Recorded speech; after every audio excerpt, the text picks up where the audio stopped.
पन्नगे च सुरेन्द्रे च कौशिके पाद संस्पृशि निर्विशेष मनस्काय श्री वीरस्वामिने नमः। भगवती सूत्र में कहा गया है, समनो वासगस्य णम भन्ते पुब्बामेव तसपान समारंभे पच्चखाए भवै पुडवी समारंभे अपच्चखाए भवै सेय पुडवीं खणमाणे अन्नयरम तसम पानं विहिंस्यज्जा शेणं बन्ते तं वयम अतिचरति नो इणट्ठे समट्ठे नो खलु से तस्य अतिवायाए आउट्टति समनोवासकस्य णं भन्ते पुब्बामेव बनप्फै समारंभे पच्चखाय सेय पुडवीं खणमाणे अन्नयरस्य रुक्षस्य मूलं छिन्द्यज्जा शेणं बन्ते तम वयम अतिचरति नो इणट्ठे समट्ठे नो खलु से तस्य अतिवायाए आउट्टति। भगवती सूत्र में प्रश्न किया गया है, एक श्रमणोपासक यानी श्रमणों की उपासना करने वाला श्रावक है। श्रावक है, त्याग प्रत्याख्यान भी किया है। तो उस एक श्रमणोपासक ने यानी श्रमणोपासक ने त्याग लिया है कि त्रस्त प्राणियों का वध करने का उसने प्रत्याख्यान स्वीकार कर लिया। त्रस्त प्राणियों की हिंसा नहीं करना, उसने त्याग त्रस्त प्राणियों की हिंसा का लिया है। त्रस्त प्राणियों की हिंसा करने का त्याग प्रत्याख्यान है, किंतु उसने पृथ्वी काय की हिंसा का त्याग नहीं लिया है। त्रस्त जीवों की हिंसा का त्याग किया है, प्रत्याख्यान लिया है। पृथ्वी काय की हिंसा का प्रत्याख्यान नहीं किया है। अब वह श्रावक पृथ्वी को खोद रहा था, मिट्टी पृथ्वी खोद रहा था, खदान खोद रहा था। मिट्टी खोदते खोदते कोई त्रस्त प्राणी की भी हिंसा हो गई या हो जाती है मान लें, या वो खोदते खोदते वो हिंसा करता है या वो हो जाती है, तो यहाँ प्रश्न यह किया गया है कि उसके त्रस्तकाय की हिंसा का प्रत्याख्यान किया हुआ था। वो खदान में मिट्टी खोद रहा था।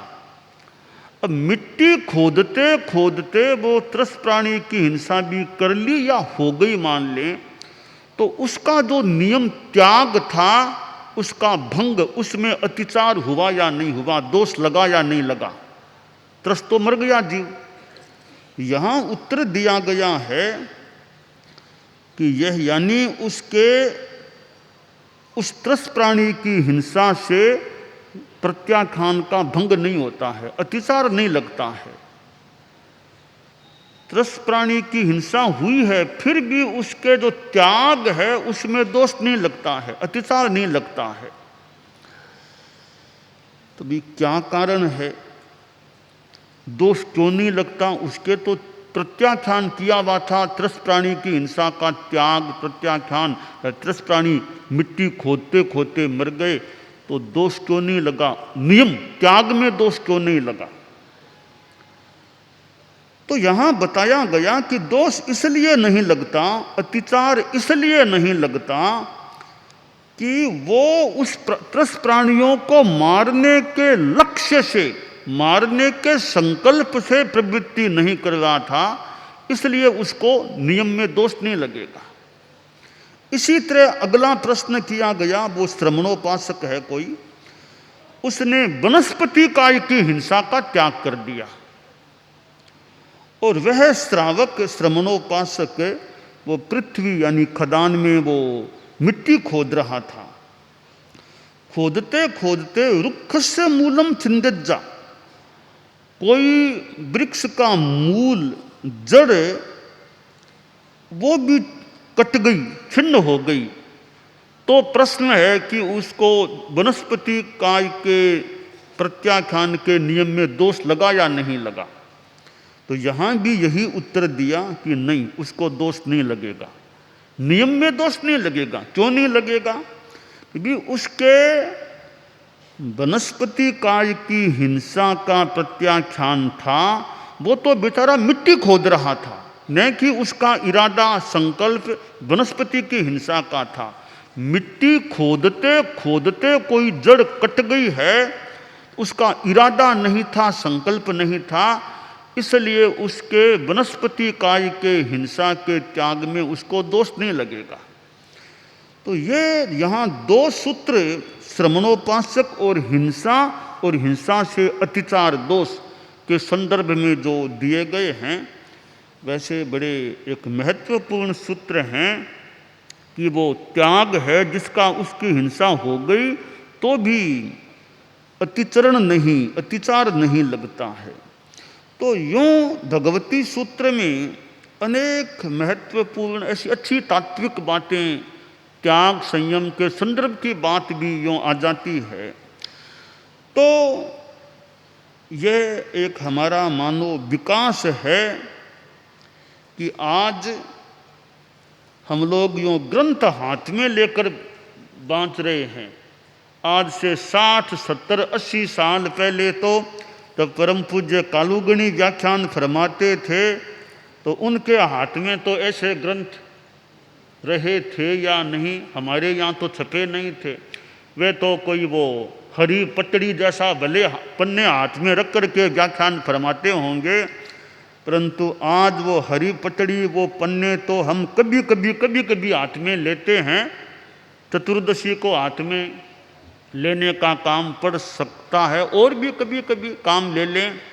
तो आजकल तो ये हरी पटड़ी तो मानो हमारे बहुत ही कम हो गई होगी, या गुरुकुलवास में तो कम ही देखने का, कभी कभी कभार के सिवाय। तो यह एक तरह से तो विकास है कि वो इतना संपादन आदि का कार्य हुआ, ग्रंथ इतने प्रकाशित रूप में सामने आ गए। अब वो पटड़ी पन्नों को देखना थोड़ा कठिन काम सा हो गया, और पुस्तकों से पढ़ना बताना थोड़ा इजी और एक आदतन सा थोड़ा काम हो गया है।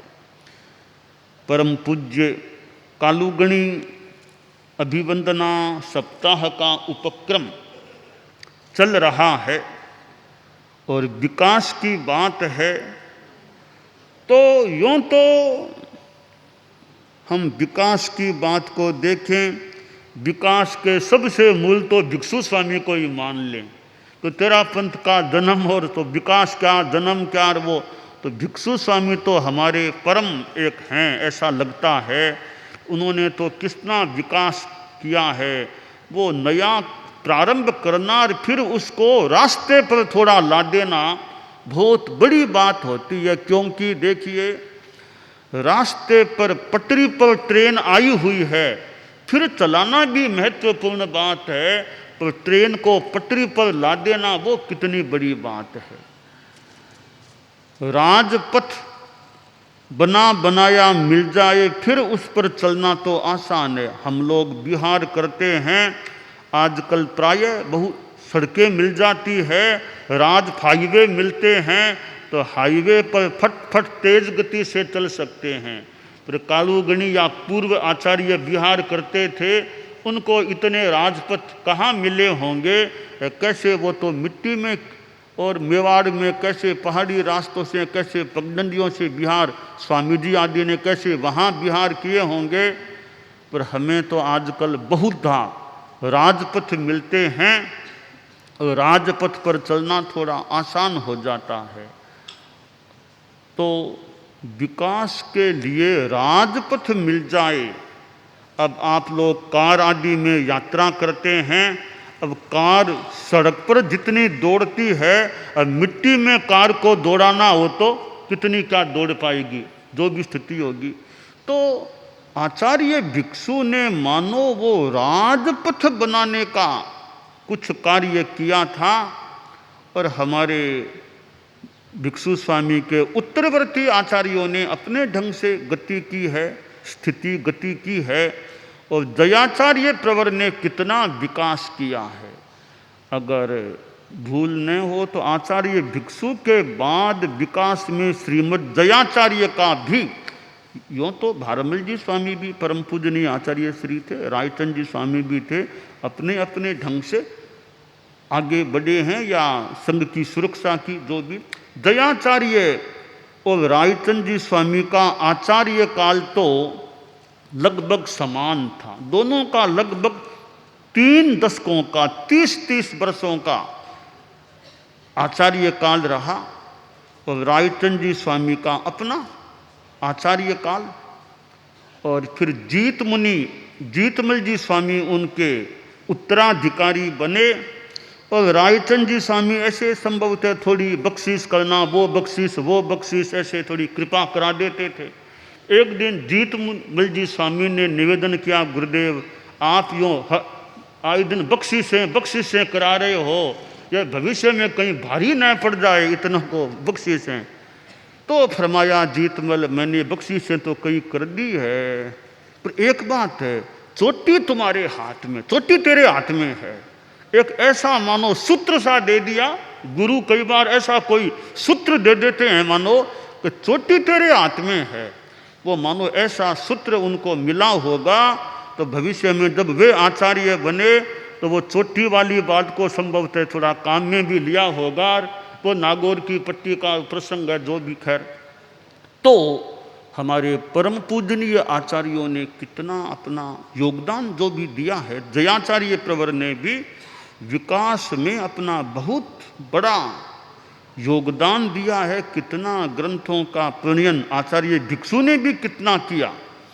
आचार्य भिक्षु ने इतना राजस्थानी भाषा में प्रणयन किया, फिर दयाचार्य ने कितना प्रणयन किया, उसके बाद में राजस्थानी भाषा में प्रणयन करने वाले सर्वाधिक संभवतः आचार्य तुलसी हुए, जिनका राजस्थानी भाषा में दयाचार्य के बाद, भिक्षु स्वामी के बाद हमारे आचार्यों में राजस्थानी भाषा में सृजन करने वाले संभवतः फिर नंबर 3 में आचार्य तुलसी आते हैं।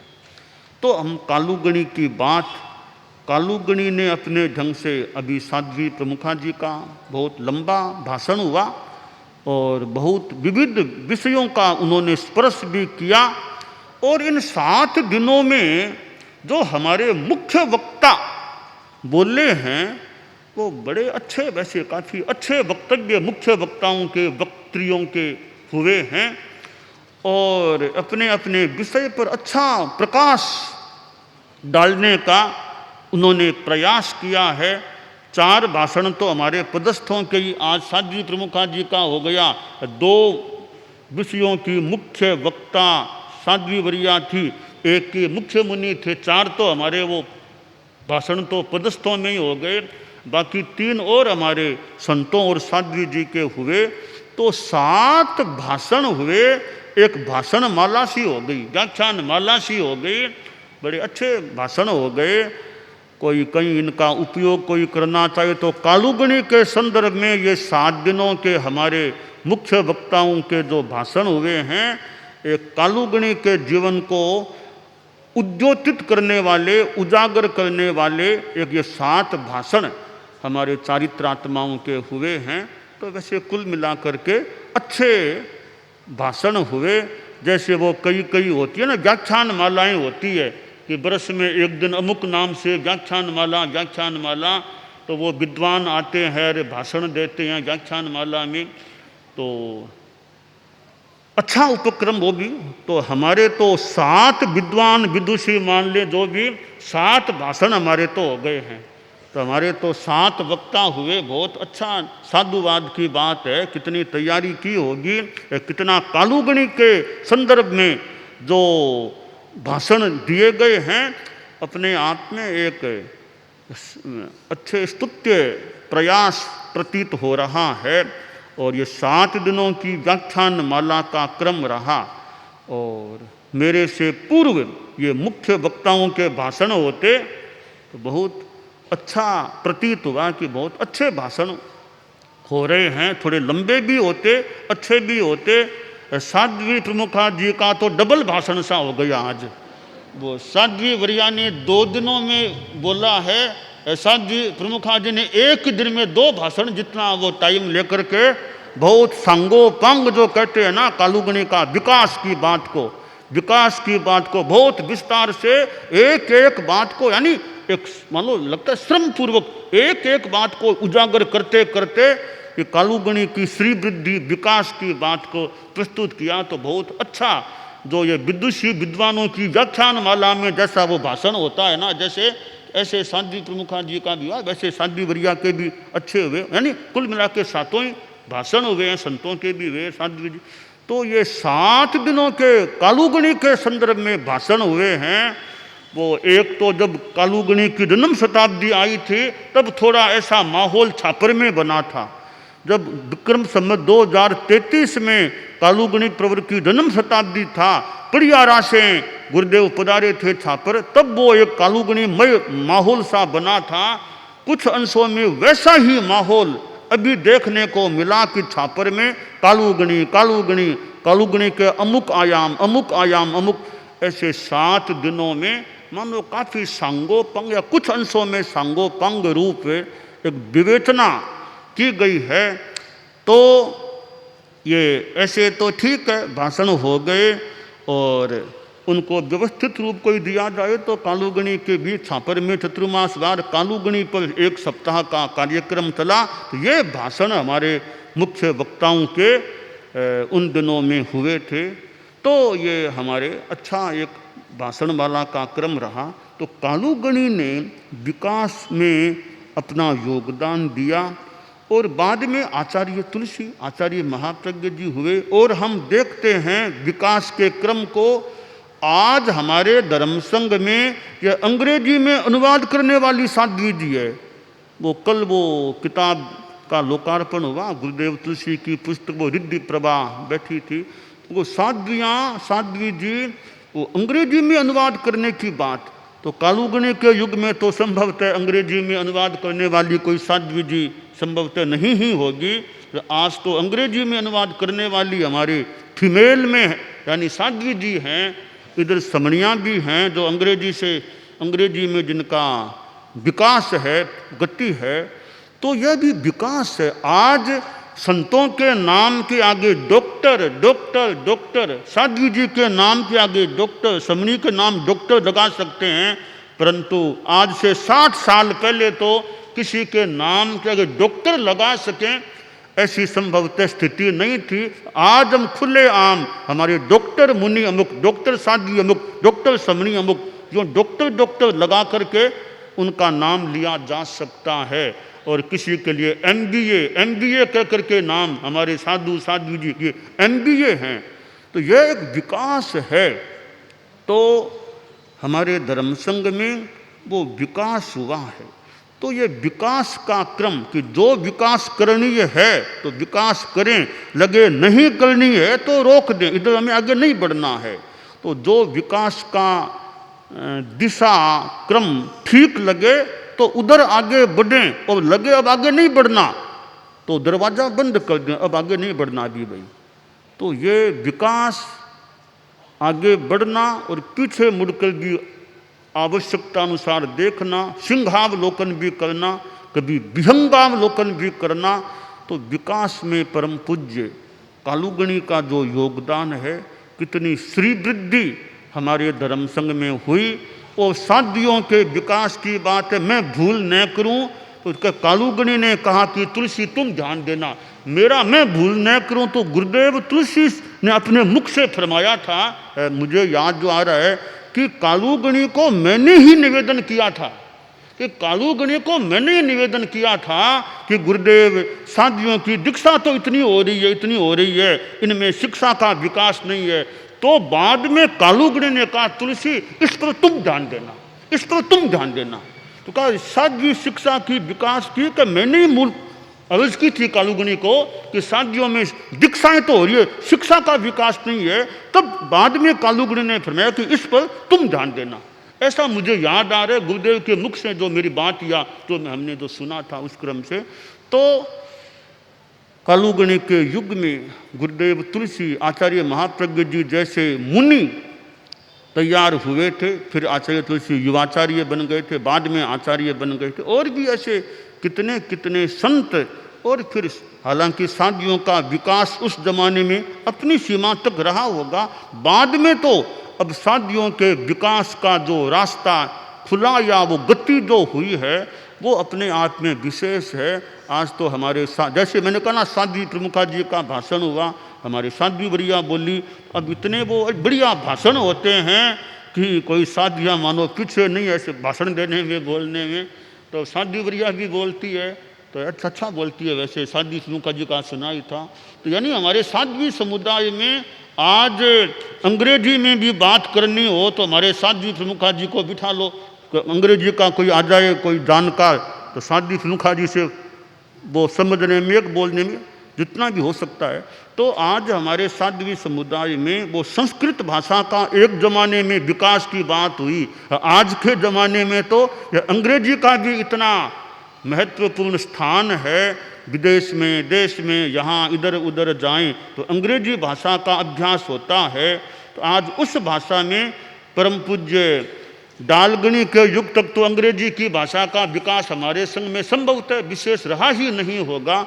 आज वो विकास है कि समणियों में देख लो, साध्वियों में देख लो, और संतों में भी। संतों में तो कई वर्षों पहले तक तो मुनिश्री दुलहराज जी स्वामी और मुनिश्री महेंद्र कुमार जी स्वामी, ये दो संत खास नामी थे अंग्रेजी भाषा में।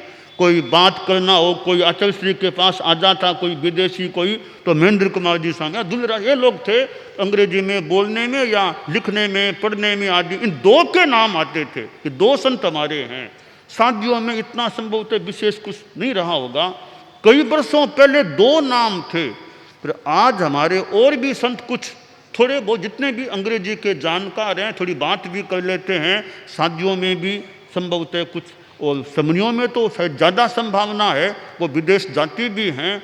तो यह जो विकास भाषा का हुआ है, तो हमें विकास के साथ यह भी जागरूक रहना है कि हमारा विकास और कहाँ हो सकता है, नहीं हो रहा है।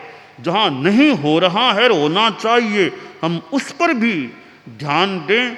और जहाँ विकास हो सकता है और होना चाहिए भी, उस दिशा में भी हमारा विकास होता रहे। तो विकास में आगे बढ़ना, पीछे भी कभी देख लेना, और कहीं रुकना हो तो रुकना भी हो सकता है।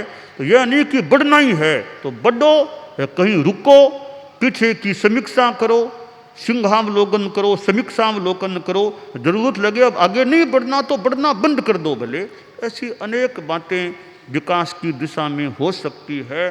तो परम पूज्य कालूगणी प्रवर का यह जन्मस्थान छापर, और यह 7 दिनों की हमारी व्याख्यान माला, उसके साथ और भी अनेक हमारे छोटे छोटे वक्तव्य आदि कालूगणी के संदर्भ में इस सप्ताह के निमित्त से हो गए हैं। तो हमारे परम पूज्य कालूगणी जो हमारे गुरुओं के गुरु हैं, हमारे गुरुओं के गुरु हैं, हमारे गुरुओं के भी जो माइत रहे, हमारे माइतों के माइत कालूगणी थे। गुरुदेव तुलसी आचार्य महाप्रज्ञ जी हमारे माइत मान ले तो हमारे माइतों के माइत कालूगणी थे। गुरुदेव तुलसी आचार्य महाप्रज्ञ जी हमारे गुरु थे तो हमारे गुरुओं के गुरु आचार्य कालूगणी थे। तो हमारे गुरुओं के गुरु की यह साप्ताहिक व्याख्यान माला का अभिवंदना समारोह का यह क्रम रहा। तो मैं परम पूज्य कालूगणी के प्रति श्रद्धा सम्मान का भाव अर्पण करता हूँ, और कालूगणी से हमें प्रेरणा मिलती रहे। अभी छापर में हैं तो विशेष प्रेरणा हमको मिलती रहे, आगे भी हमें परम पूज्य कालूगणी से प्रेरणा मिलती रहे, और हम सद विकास की दिशा में आगे बढ़ते रहें। दानान सेठम अभय पयाणम सच्चे सुया अणवज्जं वयंती तवे सुया तमबंभचेरम लोगुत्तमे समणेनाय पुत्ते।